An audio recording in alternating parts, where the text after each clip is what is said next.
Jika dilihat sekilas, mungkin Anda akan terkejut bahwa ini adalah salah satu sudut kota di Ethiopia. Sulit dipercaya karena negeri ini dulu dikenal sebagai salah satu negara paling miskin di dunia. Pada masa lalu, jutaan warganya bahkan kesulitan hanya untuk mendapatkan makanan, apalagi membangun gedung-gedung megah, jalan raya modern, atau pusat kota yang ramai seperti yang Anda lihat di tayangan ini. Selama puluhan tahun, nama Ethiopia selalu identik dengan kelaparan, kemiskinan, dan konflik yang tiada henti. Dunia pernah menyaksikan anak-anak kurus kering dengan perut buncit, simbol dari krisis kemanusiaan di era 80-an. Gambaran itu begitu kuat melekat di ingatan global, hingga seolah mustahil Ethiopia bisa bangkit dari keterpurukan. Namun semua itu kini tinggal kenangan. Ethiopia yang dulu penuh luka kini bangkit dan menjelma menjadi salah satu negara dengan pertumbuhan ekonomi tercepat di dunia. Dari negara yang dulu disebut jantung penderitaan Afrika, Ethiopia kini masuk dalam daftar 10 besar negara dengan laju pertumbuhan tertinggi secara global. Perubahan ini bukan kebetulan, melainkan hasil dari strategi panjang, keberanian politik, dan kerja keras jutaan rakyatnya. Pertanyaannya, bagaimana mungkin sebuah negara yang dulu identik dengan krisis mampu bertransformasi menjadi motor ekonomi Afrika Timur? Apa saja langkah yang mereka ambil sehingga bisa keluar dari bayang-bayang masa lalu dan menatap masa depan dengan percaya diri? Mari kita telusuri lebih dalam kisah kebangkitan Ethiopia, sebuah perjalanan luar biasa dari tanah yang pernah penuh air mata menuju negeri yang kini jadi simbol harapan.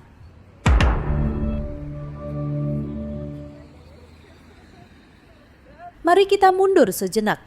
Ethiopia, dulu dikenal dengan nama Abyssinia, adalah salah satu peradaban tertua di Afrika. Namun, di abad modern, negeri ini menghadapi masa-masa gelap. Pada era diktator Mengistu Haile Mariam, rakyat Ethiopia hidup dalam penindasan. Kebijakan keliru, perang sipil, dan bencana alam membuat negara ini runtuh. Kekeringan parah pada awal 1980-an menewaskan lebih dari 1,2 juta jiwa. Dunia pun melihat Ethiopia hanya sebagai simbol penderitaan Afrika. Tahun 2000, Ethiopia tercatat sebagai negara ketiga termiskin di dunia. Bayangkan, pendapatan per kapita hanya sekitar $650 Amerika per tahun, dan lebih dari separuh penduduknya hidup di bawah garis kemiskinan internasional. Gambaran inilah yang terus melekat di benak banyak orang hingga kini. Namun, Ethiopia tidak selamanya terjebak dalam bayang-bayang krisis. Sejak awal 2000-an, di bawah kepemimpinan Perdana Menteri Meles Zenawi, pemerintah mulai menyusun strategi baru, pembangunan yang dipimpin negara. Terinspirasi dari kisah sukses Asian Tiger seperti Korea Selatan dan Taiwan, Meles percaya bahwa negara harus menjadi motor utama pembangunan, bukan sekadar penonton. Proyek-proyek raksasa pun diluncurkan.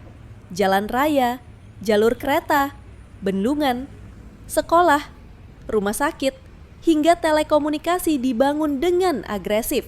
Salah satu yang paling revolusioner adalah jalur kereta sepanjang 750 km dari Addis Ababa menuju pelabuhan Djibouti. Jika dulu perjalanan darat bisa memakan waktu 2 hari, kini hanya butuh 12 jam. Infrastruktur ini membuka pintu Ethiopia ke pasar Asia dan Eropa dengan lebih efisien. Tak berhenti di situ, Ethiopia juga mengerjakan proyek paling ambisius dalam sejarahnya, Grand Ethiopian Renaissance Dam (GARD) di Sungai Nil Biru. Bendungan raksasa ini yang dijadwalkan rampung awal 2025 menjadi yang terbesar di Afrika dengan kapasitas listrik lebih dari 6.000 megawatt. GARD bukan sekadar pembangkit, tapi simbol kemandirian, mengubah Ethiopia dari negara pengimpor energi menjadi calon pengekspor listrik ke negara tetangga. Setelah Meles wafat pada 2012, tongkat estafet kepemimpinan berpindah.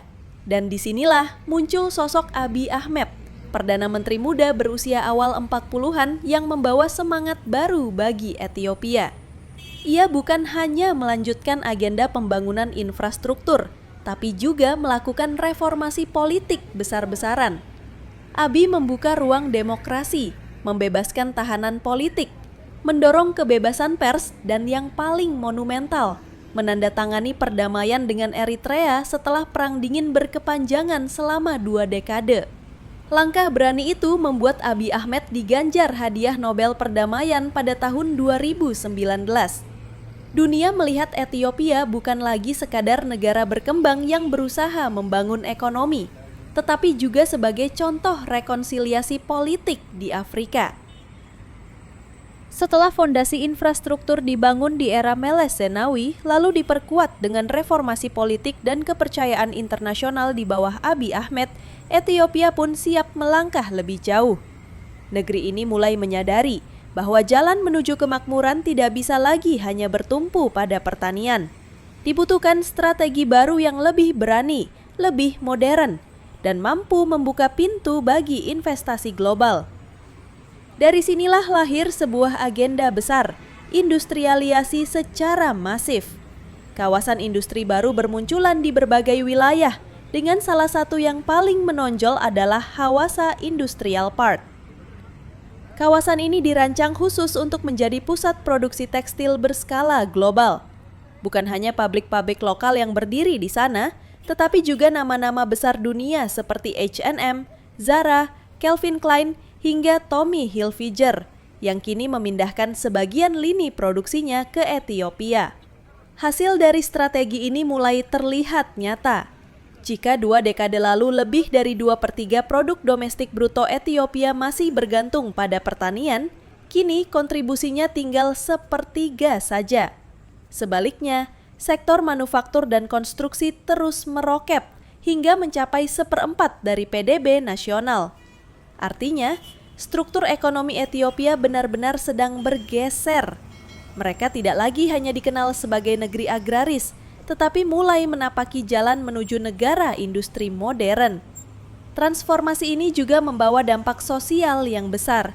Ribuan lapangan kerja tercipta, terutama bagi generasi muda dan perempuan. Di kawasan industri Hawassa misalnya, mayoritas pekerja adalah perempuan muda yang sebelumnya hanya terbatas bekerja di sektor informal atau pertanian tradisional. Kini, mereka menjadi bagian dari rantai produksi global, terhubung dengan pasar internasional, dan ikut menikmati buah dari pembangunan. Perubahan ini membuat Ethiopia perlahan keluar dari stereotip lama. Dari negara yang pernah identik dengan kelaparan, kini Ethiopia tampil sebagai pemain baru dalam rantai pasok dunia. Sejak awal tahun 2000, Ethiopia menunjukkan konsistensi luar biasa dengan pertumbuhan ekonomi yang nyaris tak pernah turun dari 2 digit, rata-rata di atas 10% per tahun hingga 2018. Pandemi global dan konflik internal sempat memperlambat laju IMI, namun perekonomian Ethiopia kembali bangkit dengan cepat. Pertumbuhan IMI bukan hanya soal angka. Kehidupan rakyat Ethiopia ikut berubah secara nyata. Angka kemiskinan yang dulu lebih dari 50% kini turun menjadi sekitar 31%. Infrastruktur dasar meningkat pesat. Semakin banyak rumah tangga yang memiliki listrik, akses air bersih, layanan kesehatan yang lebih baik, hingga cakupan vaksinasi anak-anak yang semakin luas. Di sisi lain, pendidikan juga menjadi salah satu kunci kebangkitan Ethiopia. Sejak tingkat sekolah dasar, bahasa Inggris diajarkan secara serius. Bahkan ujian nasional SMA di Ethiopia menggunakan bahasa Inggris. Tidak heran, banyak anak muda Ethiopia mampu melanjutkan pendidikan ke perguruan tinggi di Eropa dan Amerika. Dari pengalaman itulah pikiran mereka terbuka. Melihat kondisi negerinya apa adanya, lalu membawa pulang ide-ide baru tentang apa yang harus dilakukan untuk menyelamatkan Ethiopia dari keterpurukan. Diaspora Ethiopia juga memainkan peran besar. Diperkirakan ada lebih dari 400.000 orang Ethiopia tinggal di Amerika Serikat, selain komunitas besar di Eropa, Timur Tengah, hingga Afrika Selatan. Banyak dari mereka adalah pekerja ekspatriat yang mengirimkan devisa puluhan juta dolar setiap tahunnya ke kampung halaman. Lebih dari sekedar uang, mereka juga membawa pulang jaringan, pengetahuan, dan wawasan global yang mendorong perubahan di dalam negeri. Ethiopia pun tak ketinggalan dalam lompatan digital. Jumlah pengguna internet meningkat tajam.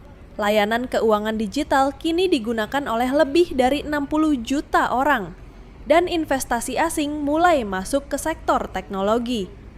Bank Dunia bersama IFC bahkan menggelontorkan dana sekitar 100 juta dolar Amerika untuk membangun pusat data baru di Ethiopia. Semua ini menjadikan negeri di tanduk Afrika ini sebagai salah satu pemain potensial dalam ekonomi digital Afrika. Tak sampai di situ, Ethiopia memiliki maskapai penerbangan yang membanggakan negaranya, yaitu Ethiopia Airlines. Maskapai ini telah berkembang menjadi salah satu perusahaan paling menguntungkan di Afrika. Selama tahun fiskal 2024 sampai 2025, Ethiopian Airlines mencatat pendapatan mencapai 7,6 miliar dolar Amerika Serikat, meningkat sekitar 8% dibandingkan tahun sebelumnya. Dalam setahun, mereka berhasil mengangkut sekitar 19,1 juta penumpang, termasuk 15,2 juta perjalanan internasional dan 3,9 juta domestik, serta mengantar sekitar 785.000 ton kargo.